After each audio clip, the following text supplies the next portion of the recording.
سلام تماشاچیان عزیز. امروز خیلی برفی زیبا برده ایستاده است. برف قریب 10 سانتی متر زیادتر شده است.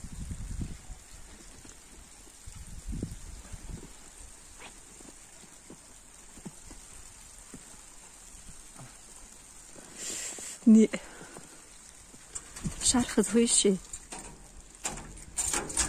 دیدار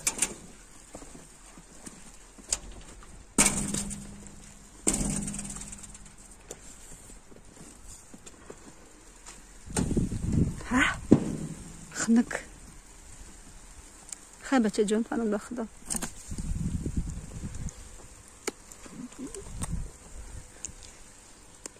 خیلی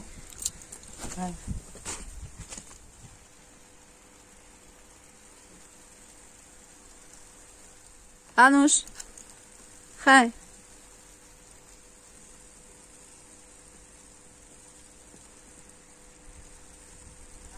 خیلی